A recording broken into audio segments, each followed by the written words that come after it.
Salut à tous, c'est Megavolt et nous nous retrouvons aujourd'hui pour une recette qui va vous réchauffer. Nous allons préparer une soupe avec des poireaux, des pommes de terre et des légumes d'autrefois que je vous présente. Voici le premier. Hop. Ceci qui ressemble étrangement à une carotte. Et le dernier qui se trouve ici. Je vous laisse deviner les noms. Il y aura peut-être un petit quiz à la fin de l'émission. Dans un premier temps, nous allons prendre nos poireaux et nous allons les couper en petits morceaux. Donc la partie qui est intéressante sur le poireau se commence à peu près à ce niveau-là et se termine ici. Tout le reste, malheureusement, est prévu pour la poubelle. Donc je coupe, on va essayer d'en garder le maximum. Voilà. Et on va aller à peu près jusqu'ici. Je ne sais pas si vous voyez bien. Voilà. Hop là. Et déjà ça sent très très bon. On va faire pareil avec le deuxième. Donc pour cette recette, nous aurons besoin de 3 poireaux, d'à peu près 500 g de pommes de terre. On va prendre quelques petits légumes en plus, comme on a pu les voir jusqu'à maintenant.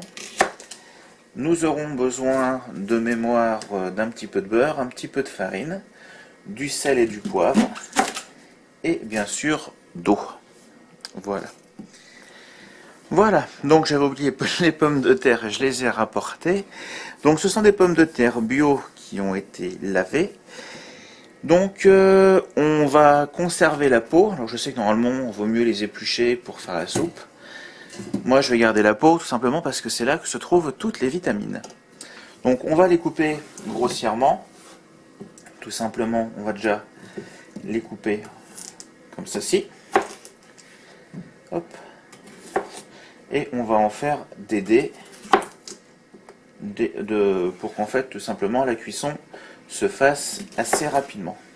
De toute façon, après, vu qu'on va mixer le tout, ce n'est pas très très grave. Donc je mets tout dans un récipient. Hop. Que voici. Et vu que ça va prendre un petit peu de temps pour tout préparer, je ne parle plus et je vais faire la vidéo en accéléré.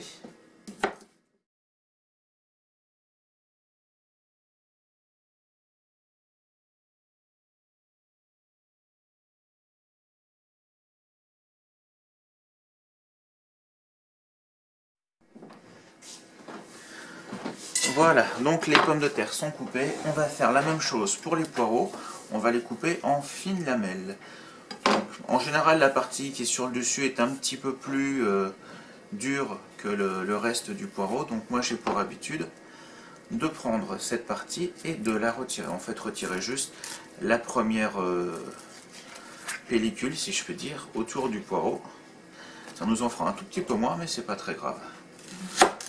Et donc pour couper le poireau, au lieu d'appuyer comme un malade, je vous montre. Au lieu d'appuyer difficilement comme ça, il suffit juste d'aller vers l'avant, mettre un tout petit peu de pression et ça fonctionne.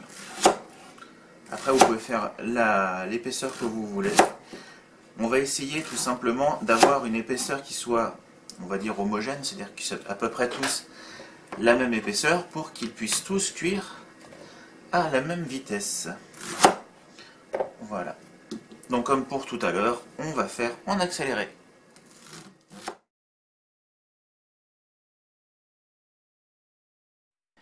L'étape suivante va consister à prendre donc nos légumes que nous avons dans cette petite coupelle, je ne sais pas comment on va appeler ça. On va les mettre directement dans la marmite.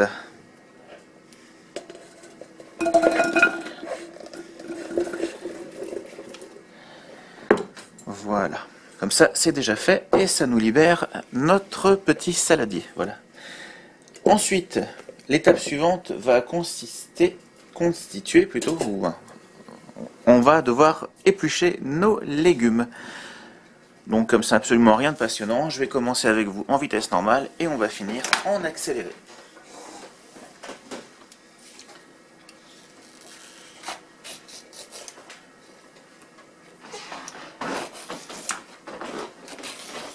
Vous voyez, ça ressemble à la carotte, ça a le goût de la carotte, mais ce n'est pas de la carotte.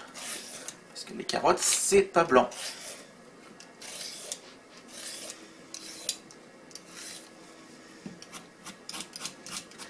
L'important, c'est de bien retirer toute la peau, même si elle est comestible. C'est pas ce qui se fait de mieux. Hop, et un petit coup de couteau pour terminer. Voilà. Et une fois que notre légume est prêt, et bien on fait comme tout à l'heure, on en fait des rondelles.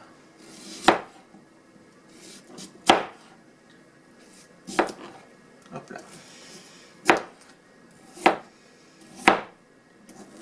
Et le petit bout là, hop, poubelle. Alors comme là les morceaux sont un petit peu plus gros, pour qu'ils cuisent plus rapidement, on va les couper en deux. Voilà. Et on part en accéléré pour le deuxième.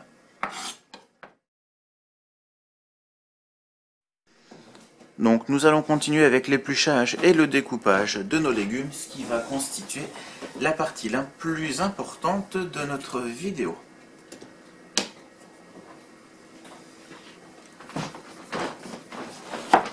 Donc là je récupère uniquement la partie qui est en jaune. Et l'épluchage se fait en quelques instants. Je vous dis tout de suite que la partie la plus difficile à éplucher reste à venir. Voilà. Bon, comme j'arrive pas trop avec mon économe, je vais le faire à l'ancienne. On va le faire au couteau.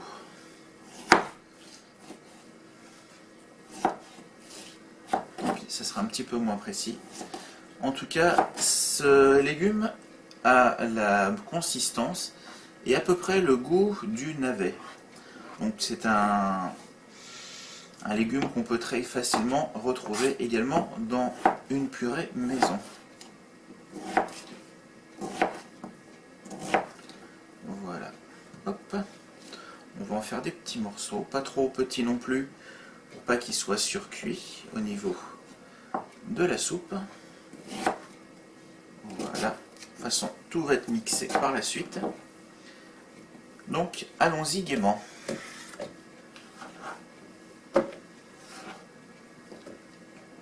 Voilà. Donc l'autre partie n'est pas tout à fait mûre, donc on la gardera pour la prochaine fois. On va passer à la dernière étape.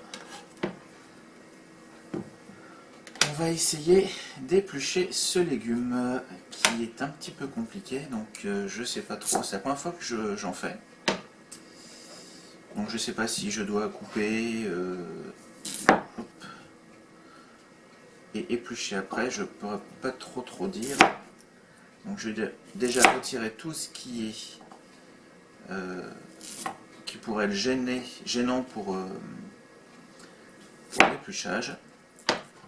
Et puis on va essayer de faire comme on peut en évitant de se blesser.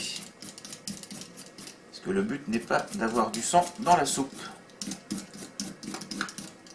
Surtout que vous avez peut-être dû remarquer que tous les produits, tous les plats que je vous propose sont des plats 100% végétariens.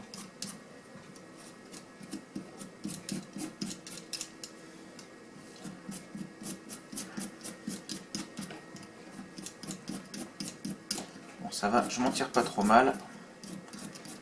J'espère que la caméra filme correctement.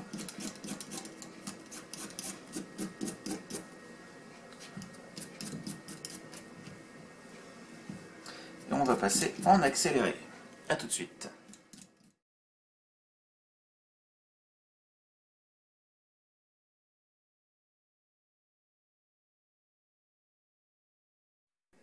Donc avant-dernière étape, nous allons couper maintenant ce légume. Donc on va faire comme pour les pommes de terre et les autres. On fait un découpage assez grossier, étant donné que celui-ci a une chair beaucoup plus ferme. On va le couper en plus petits morceaux. Voilà. Hop. Comme ça, on va essayer d'égaliser les temps de cuisson pour tous nos petits légumes.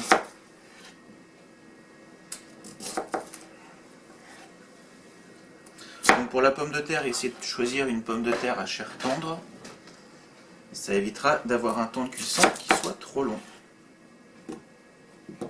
Voilà les amis. Hop là. Et on sent vraiment que celui-ci est beaucoup plus ferme que les autres. Si vous avez des difficultés, faites comme moi, aidez-vous de la paume de votre main. Hop là, viens par ici. Voilà, donc là c'est toutes nos épluchures, on va mettre tout ça, si je pouvais, au compost, mais pour moi ça sera la poubelle. Voilà les amis, donc la partie la plus difficile est maintenant terminée. On a notre marmite, on a notre petit saladier, on va mélanger, rajouter directement, hop là, la suite des légumes, et il va nous rester plus qu'à faire le mélange et rajouter l'ingrédient le plus important, l'eau. Donc on mélange un petit peu rapidement ce qu'il y a dans la gamelle, dans cette marmite. On va rajouter de l'eau froide.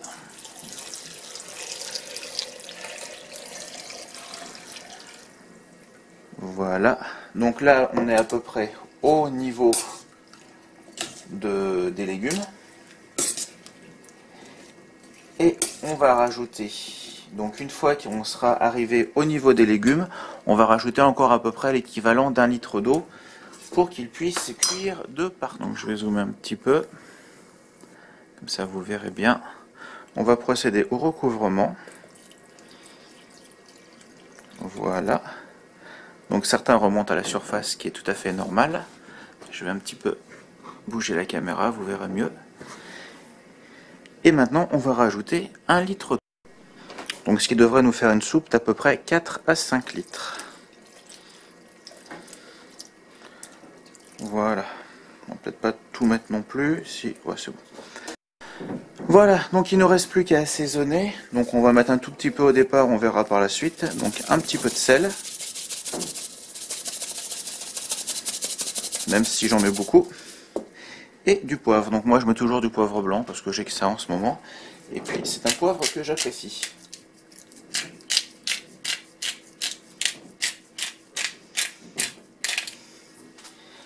Voilà, on va mettre notre marmite pendant à peu près une demi-heure en cuisson moyenne, c'est-à-dire entre 6 et 8 sur une plaque à induction, jusqu'à ce que nos légumes soient parfaitement cuits. Donc une demi-heure à partir du moment où l'eau va commencer à être chaude. Donc vous pouvez rajouter facilement 10 minutes. Voilà, à tout de suite.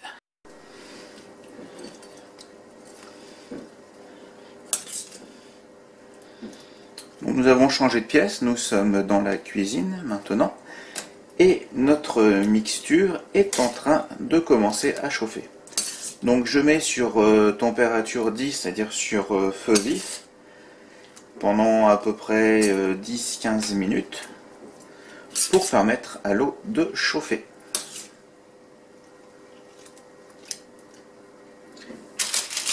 Voilà les amis. Donc voilà les amis, il nous reste une petite minute de cuisson. J'ai remis sur 10 pour que les pommes de terre qui sont en dessous remontent un petit peu à la surface et pour égaliser un petit peu, on va dire, la cuisson. Voilà. Donc vous voyez que tous les légumes sont pratiquement cuits. On peut déjà dire qu'ils sont entièrement cuits. Pour le vérifier, il suffit tout simplement de voir la pomme de terre, son allure et éventuellement la piquer avec un couteau. Donc ce que je vais faire, c'est que tout en laissant la cuisson en route, je vais prendre cet ustensile et je vais verser les légumes dans le mixeur du blender. Alors je vais changer un petit peu l'angle de vue de ma caméra. J'ai plus beaucoup de batterie. Voilà, on va carrément tout arrêter et on va mettre les légumes dans le blender. Donc on pourra peut-être pas tout mettre d'un seul coup, ce qui n'est pas très grave. On pourra le faire en 2 fois.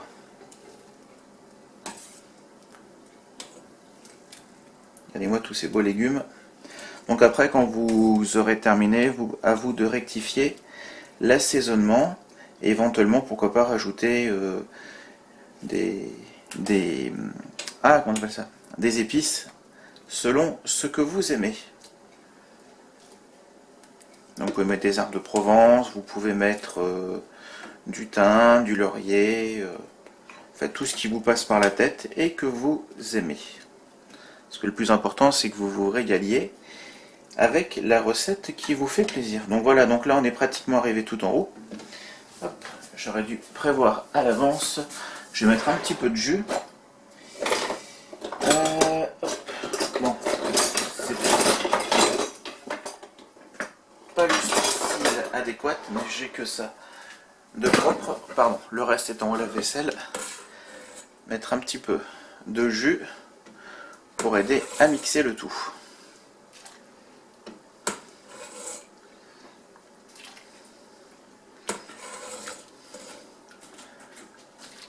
Voilà, ça devrait être suffisant. On va passer au milieu. Voilà, le plus important, bien sûr, c'est de ne pas oublier de mettre le couvercle, sinon on en a partout. Bien entendu. Voilà. Et le petit truc sur le dessus.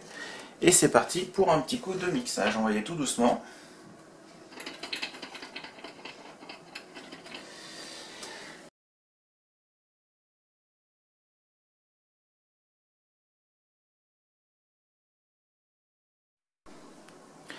Donc voilà, là on a la deuxième partie, deuxième fournée si je peux dire.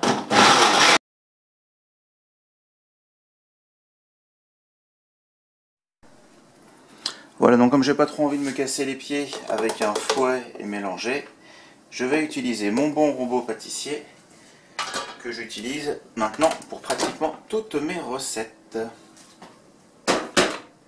Donc je verse la purée dans le robot. Hop, tant pis si tout n'est pas dedans, on verra après par la suite. Voilà. Et je vais rajouter le jus et faire le mélange. Donc je rajoute mon jus.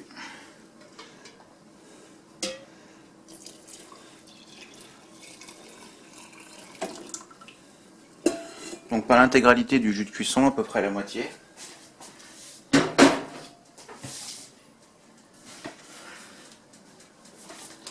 Et je vais rajouter ma petite touche finale, c'est-à-dire un petit peu de farine, et j'avais dit du beurre au départ, mais sachant que je n'ai plus de beurre, je vais le remplacer par un petit peu d'huile. Donc, je vais rajouter un tout petit peu de farine, donc l'équivalent d'une belle cuillère à café, qui va donner un petit peu de consistance à notre soupe. Et pour terminer, une belle cuillère à soupe d'huile d'olive.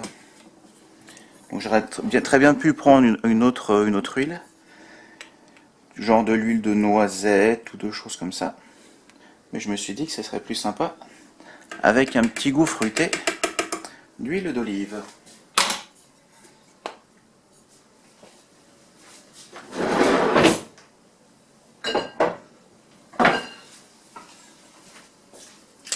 Voilà, donc il ne nous reste plus qu'à mélanger le tout. Et avant d'allumer le blender. Le blender, le robot KitchenAid.